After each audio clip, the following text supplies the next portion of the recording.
প্রধানমন্ত্রী তারেক রহমানের 20তম কারাবন্দী দিবস আজ।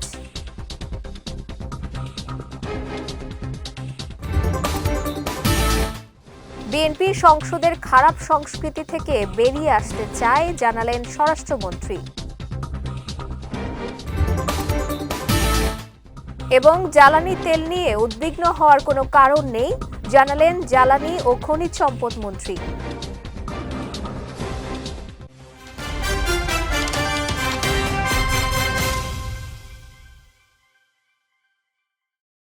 আসসালামু আলাইকুম। পুষ্টি চা নিবেদিত বিজয় রাতের সংবাদে আমন্ত্রণ জানাচ্ছি আমি সঞ্জিদা আজিজ। শুনছিলেন শিরোনাম, এবারে বিস্তারিত। আজ 7 মার্চ প্রধানমন্ত্রী তারেক রহমানের 20তম কারাবন্দী দিবস। 2007 সালের এই দিনে তৎকালীন সেনা সমর্থিত তত্ত্বাবধায়ক সরকার তাকে গ্রেফতার করে একাধিক মামলায় রিমান্ডে নেয়। গ্রেফতারের পর প্রায় 18 মাস কারাগারে থাকার পর 2008 সালের 3 সেপ্টেম্বর জামিনে মুক্তি পেয়ে উন্নত চিকিৎসার জন্য যুক্তরাজ্যে যান তিনি। পরবর্তীতে 1-11 সরকারের ধারাবাহিকতায় স্বৈরাচার আওয়ামী লীগ সরকারও তারেক রহমানের বিরুদ্ধে সারা দেশে শতাধিক মামলা দায়ের করে। তবুও নানা প্রতিকূলতার মধ্য দিয়ে দলের নেতৃত্ব ধরে রাখেন তারেক রহমান। পরে আদালত থেকে ন্যায় বিচার পেয়ে মামলা থেকে মুক্তি পান তিনি। দিনটি উপলক্ষে মিলাদ মাহফিলের আয়োজন করেছে বিএনপির বিভিন্ন অঙ্গ সংগঠন। বিএনপি সংসদের খারাপ সংস্কৃতি থেকে বেরিয়ে আসতে চায় বলে জানিয়েছেন দলটির স্থায়ী কমিটির সদস্য ও স্বরাষ্ট্রমন্ত্রী সালাউদ্দিন আহমদ।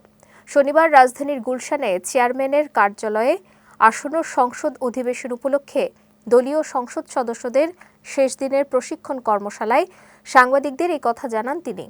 ভবিষ্যৎ সংসদ অধিবেশন দেখে জাতি আশ্বস্ত হবে জানিয়ে স্বরাষ্ট্রমন্ত্রী বলেন, অতীতে সংসদের যেসব নেতিবাচক বিষয় সৃষ্টি হয়েছে সেগুলো মানুষের মন থেকে আমরা মুছে দেব। এ সময় স্বরাষ্ট্রমন্ত্রী জানান, নতুন সংসদ সদস্যরা যেন জনপ্রত্যাশা পূরণে কাজ করে সে লক্ষ্যেই প্রশিক্ষণ দেয়া হচ্ছে।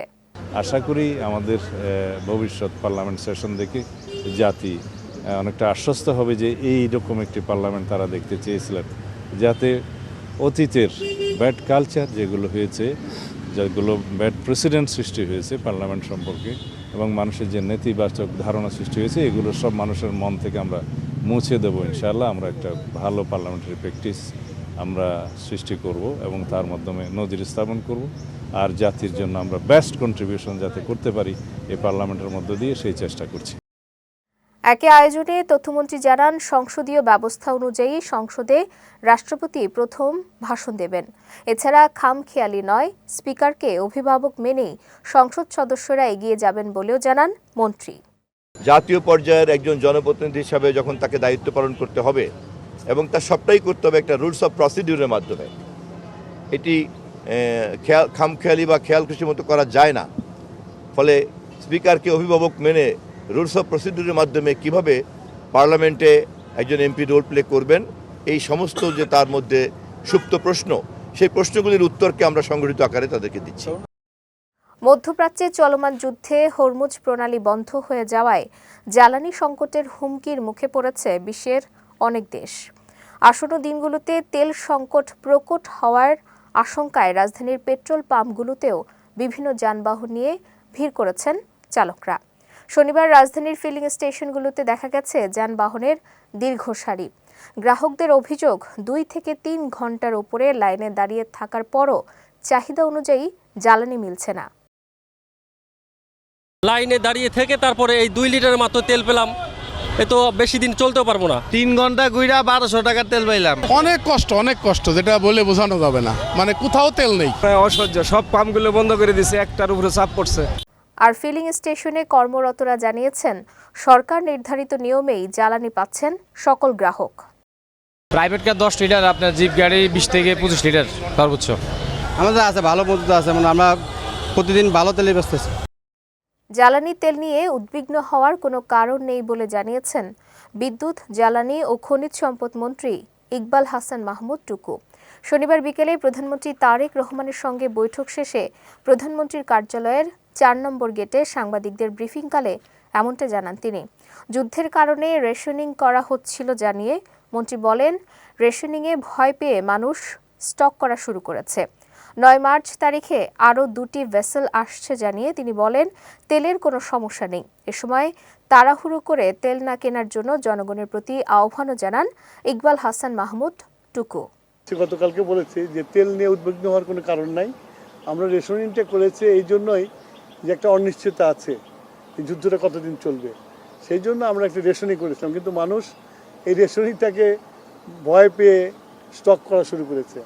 আসলে আমাদের তেলের কোনো অভাব নাই। শুধু তাই না, আগামী 9 তারিখে আরও 2টা ভেসেল আসছে। সুতরাং তেলের কোনো সমস্যা নাই। আমি সবার কাছে অনুরোধ করব, বিশেষ করে মিডিয়ার কাছে অনুরোধ করব, জনগণকে এই মেসেজটা দেওয়া যে এই তাড়াহুড়া করে কোনো কিনে দরকার নাই। আমাদের কাছে মজুদ আছে, আমরা পেট্রোল পাম্পে তেল দিচ্ছি এবং চলবে। এটার জন্য লাইন দিয়ে সারা রাত জাগার কোনো প্রয়োজন নাই। মানুষ তেল গেলে তেল পাবে। এ সময় এলএনজি, এলপিজি সব ধরনের তেলের পর্যাপ্ত মজুদ আছে জানিয়ে বিদ্যুৎ, জ্বালানি ও খনিজ সম্পদ প্রতিমন্ত্রী অনিন্দ্য ইসলাম অমিত বলেন, আগামী দিনে যেন কোনো সংকট না হয় সেজন্য বিকল্প উৎস নিয়ে কাজ করা হচ্ছে। আগামী দিনগুলোতে যেন কোনো সংকট না ঘটে সে কারণে আমরা বিকল্প উৎস থেকে আমরা কাজ করছি।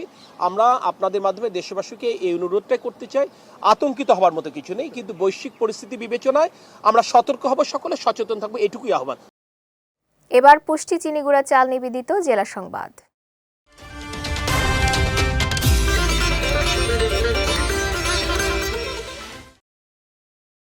চিকিৎসকদের সময় মতো উপস্থিতি ও সেবার মান যাচাই করতে নরসিংদীর পলাশ উপজেলা স্বাস্থ্য কমপ্লেক্স পরিদর্শন করেছেন স্বাস্থ্যমন্ত্রী সর্দার মোহাম্মদ সাখাওয়াত হোসেন বকুল। সকালে উপজেলা স্বাস্থ্য কমপ্লেক্সে আকস্মিক পরিদর্শনে গিয়ে সরাসরি হাজিরা খাতা ও ডিউটি রোস্টার যাচাই করেন তিনি। এ সময় কয়েকজন চিকিৎসক ও কর্মকর্তা উপস্থিত না থাকায় ক্ষোভ প্রকাশ করেন স্বাস্থ্যমন্ত্রী। এ বিষয়ে সাখাওয়াত হোসেন সাংবাদিকদের বলেন, যারা উপস্থিত হয়নি তাদের বিরুদ্ধে আলোচনা করে নিয়ম অনুযায়ী ব্যবস্থা নেওয়া হবে। প্রান্তিক মানুষের স্বাস্থ্যসেবা নিয়ে কোনো ধরনের অবহেলা সহ্য করা হবে না। পরিদর্শনে গিয়ে স্বাস্থ্য কমপ্লেক্সের জরুরি বিভাগ, প্যাথোলজি ল্যাব ও বহির্বিভাগ ঘুরে দেখেন স্বাস্থ্যমন্ত্রী। হাসপাতালের পরিষ্কার পরিচ্ছন্নতা ও ওষুধের মজুদ ঠিক আছে কিনা তাও যাচাই করেন। এ সময় তিনি বিভিন্ন বিষয়ে কর্মকর্তাদের নির্দেশনা দেন। আমি ঠিক 8:30টায় 8:30 আমি ঢুকেছি। আমি রাস্তায় একটু গাড়িতে বসেছিলাম 8টা বাজার জন্য। ঠিক 8:30টায় আমি এখানে ঢুকেছি। 8:30টায় এসে আমি আরএফওকে এখানে, আমি টিএইচএফকে আমি এখানে পেয়েছি, আরও কয়েকজন পেয়েছি, যা ইমার্জেন্সি ডাক্তার পেয়েছি, 2 জন লেট সহ আমরা পেয়েছি 8 জন উপস্থিত টোটাল পোস্টের মধ্যে। ডাক্তারদের জবটা তো সাংঘাতিক মানবিক একটা জব, ঠিক না? আমরা তো বিপদে পড়লে ওনাদের কাছে যাই, ওনাদের হাসি মুখটা দেখলে অনেকটা ভালো হয়ে যায়। আমার কথা হলো, এটা চাকুরি তো, এটা না মানুষের সেবা করার জন্য। আমরা তো বলতেছি আমরা জনগণের গোড় ধরে আমরা পাবলিক হেলথ কেয়ারটা আমরা পৌঁছে দেবো, চিকিৎসা সেবা পৌঁছে দেবো, তো পৌঁছাবো তো ডাক্তার সাহেবদের দিয়েই।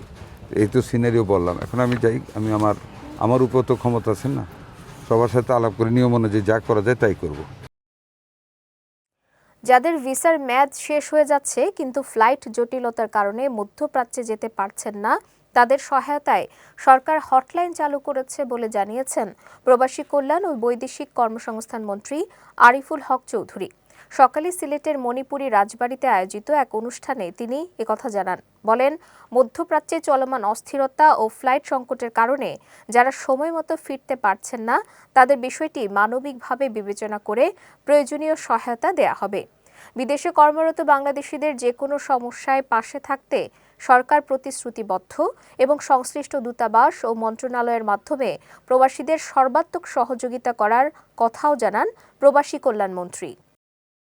আমাদের মিনিস্ট্রি অফ ফরেন অ্যাফেয়ার্স, আমাদের প্রবাসী কল্যাণ মন্ত্রণালয়, আমাদের সিভিল এভিয়েশন, বিমান, আমরা কনফারেন্সের মধ্যে যখন এই যে সিলেটের মনে হয় 2 জন না 3 জন ডেড বডি, এরা ডিটেলস দিচ্ছে, আমরা সঙ্গে সঙ্গে এমবাসিতে পাঠিয়েছি, তাদেরকে সেখানে মর্গে রাখা হয়েছে। এখানে কিছু প্রসেসিং এর ব্যাপার আছে, তার সরাসরি এই ব্যাপারে মনিটরিং করছেন আমাদের মাননীয় প্রধানমন্ত্রী, জনাব তারেক রহমান সাহেব। এটা আমার মনে হয় কয়েক ঘন্টা পরপরই অফিসিয়ালি উনি নিজেও এই ব্যাপারে আমার মনে হয় আমাদের পক্ষ থেকে, সরকারের পক্ষ থেকে সর্বাত্মকভাবে সহযোগিতা।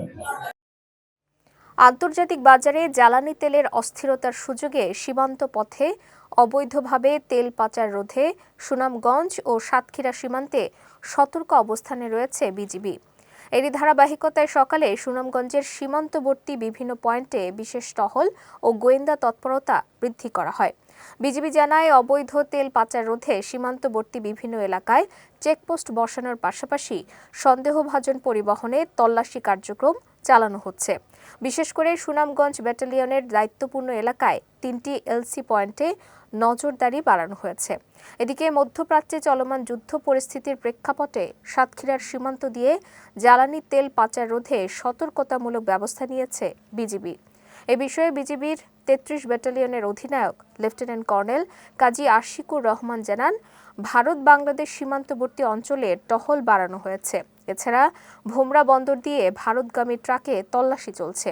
পাশাপাশি দায়িত্বপূর্ণ এলাকার ফিলিং স্টেশনগুলো সরকারি নির্দেশনা মেনে জ্বালানি বিক্রি নিশ্চিতে তদারকি করা হচ্ছে। যাচ্ছি পুষ্টি ড্রিঙ্কিং ওয়াটার নিবেদিত খেলার সংবাদে।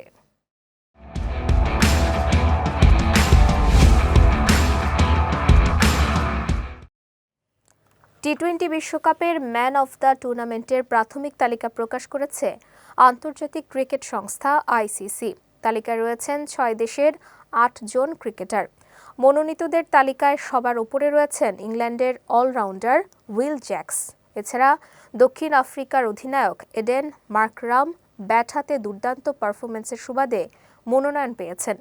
টুর্নামেন্টের সর্বোচ্চ রান সংগ্রাহক পাকিস্তানের শাহিবজাদা ফারহান এবং সর্বোচ্চ উইকেট শিকারী যুক্তরাষ্ট্রের শ্যাডলে ফান শকউইক এই মর্যাদাপূর্ণ পুরস্কারের দৌড়ে রয়েছেন। ফাইনালিস্ট নিউজিল্যান্ডের 2 ক্রিকেটার টিম সেইফার্ট এবং রাচিন রবীন্দ্রও মনোনীত হয়েছেন। অন্যদিকে টি-20 বিশ্বকাপের সেরা ক্রিকেটার হওয়ার দৌড়ে একমাত্র ভারতীয় হিসেবে রয়েছেন সঞ্জু স্যামসন, রয়েছেন দক্ষিণ আফ্রিকার এনগিডিও। আগামীকাল আহমেদাবাদের নরেন্দ্র মোদী স্টেডিয়ামে শিরোপার লড়াইয়ে মুখোমুখি হবে স্বাগতিক ভারত ও নিউজিল্যান্ড। ফাইনালে পারফরম্যান্সের ভিত্তিতে এই তালিকায় পরিবর্তন আসতে পারে। বিশ্বকাপের আগে নতুন চোটে দুশ্চিন্তায় পড়েছেন পর্তুগালের তারকা ফুটবলার ক্রিস্টিয়ানো রোনালদো। হ্যামস্ট্রিং ইনজুরির কারণে তাকে এখন পুনর্বাসন প্রক্রিয়ার মধ্য দিয়ে যেতে হচ্ছে, যা নিয়ে উদ্বেগ তৈরি হয়েছে সমর্থকদের মধ্যে। সৌদি ক্লাব আল নাসরের হয়ে আল ফাইহার বিপক্ষে ম্যাচ খেলতে গিয়ে এই চোট পান তিনি। ক্লাব সূত্রে জানা গেছে, প্রাথমিকভাবে চোটটি হালকা মনে হলেও পরে পরীক্ষা করে দেখা যায় এটি প্রত্যাশার চেয়ে কিছুটা গুরুতর। এদিকে দলের কোচ জর্জ জেসুস জানিয়েছেন, উন্নত চিকিৎসার জন্য ইতোমধ্যে স্পেনে গেছেন রোনালদো। সেখানে তার ব্যক্তিগত থেরাপিস্টের তত্ত্বাবধানে চিকিৎসা ও পুনর্বাসন চলবে। এই কারণে আসন্ন ম্যাচে নিয়ম এসসির বিপক্ষে তাকে পাওয়া যাবে না। কোচের আশা, দ্রুত সুস্থ হয়ে আবারও মাঠে ফিরতে পারবেন এই অভিজ্ঞ ফরওয়ার্ড। পুষ্টিচা নিবেদিত বিজয় রাতের সংবাদ শেষ করার আগে শিরোনামগুলো দেখে নিচ্ছি আরও একবার।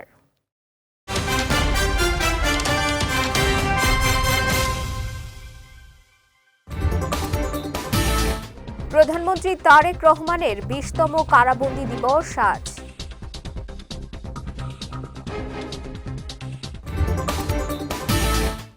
বিএনপি সংসদের খারাপ সংস্কৃতি থেকে বেরিয়ে আসতে চায়, জানালেন স্বরাষ্ট্রমন্ত্রী। এবং জ্বালানি তেল নিয়ে উদ্বিগ্ন হওয়ার কোনো কারণ নেই, জানালেন জ্বালানি ও খনিজ সম্পদ মন্ত্রী।